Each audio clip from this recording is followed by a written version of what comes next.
Voilà, l'idée c'était d'utiliser ce décor insolite et de proposer un regard insolite sur ce qu'il y a sous l'eau. L'apnée, ça permet à l'homme de se reconnecter à la mer, bien plus que juste aller battre des records.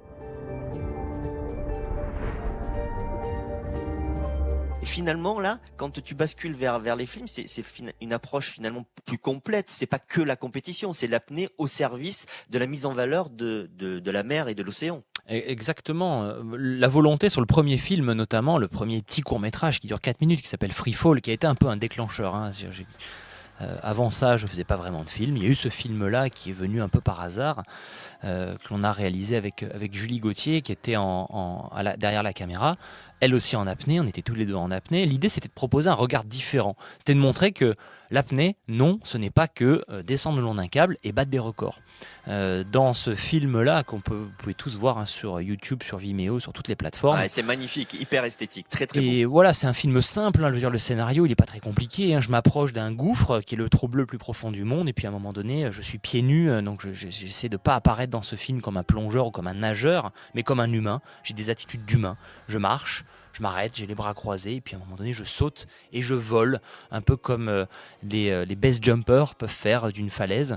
Et l'idée, c'était de partager le sentiment de liberté et le sentiment de vol et de chute que l'on peut avoir dans l'eau, autrement que par montrer des records.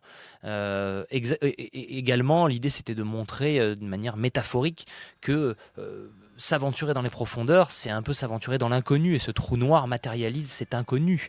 On voit pas les parois, on voit pas le fond.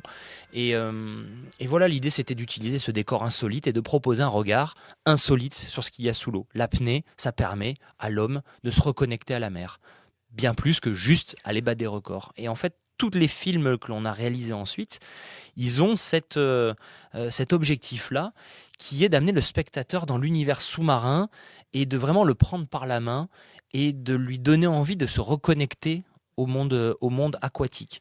C'est pour ça Et d'ailleurs, que il y en a un qui m'a marqué particulièrement, Guillaume, pardon de te couper, mais celui avec les cachalots à l'île Maurice. Parce que j'ai l'impression que c'était le face-à-face de l'homme face à l'animal, au cachalot, un animal qu'on connaît pas très très bien et qui est le plus grand apnéiste au monde. Et là, vous avez fait une vidéo mais extraordinaire. On te voit face à face avec cet animal, l'apnéiste humain et puis l'apnéiste animal face à face, quoi. C'était beau.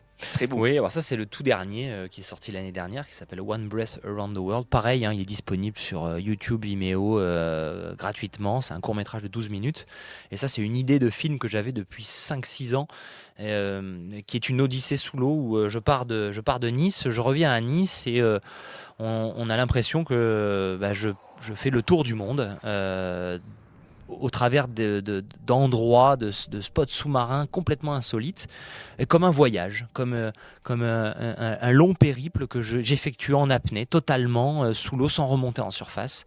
Et donc je traverse des paysages différents, une dizaine de décors différents, et le clou du spectacle, c'est effectivement à un moment donné cette rencontre avec le cachalot qui intervient et qui est un peu une symbolique de cette rencontre, de cette harmonie entre l'homme et l'humain dans l'univers aquatique.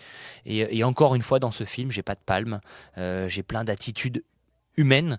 Et vraiment, le but, c'est de pas créer de clivage et que le spectateur il puisse s'identifier. Que le spectateur puisse se dire, ah bah lui, là, qui est en train de bouger sous l'eau, c'est un humain comme moi, il a des jambes, il a des bras, il n'est pas en train de nager, c'est pas un plongeur, il appartient pas à la catégorie des plongeurs, c'est un humain qui va sous l'eau. Et je sais que cette manière, ce code qu'on a essayé d'instaurer dans toutes nos images, bah ça amène beaucoup de gens à se dire, ah bah tiens, mais moi aussi je peux le faire. Alors pas forcément battre un record, mais moi aussi je peux aller dans l'eau et je peux aller découvrir le monde merveilleux sous-marin. Et aujourd'hui, c'est un petit peu ça si je dois dire mon combat, c'est de permettre aux gens de se réapproprier le monde aquatique. Planète Lisa sur France Bleu.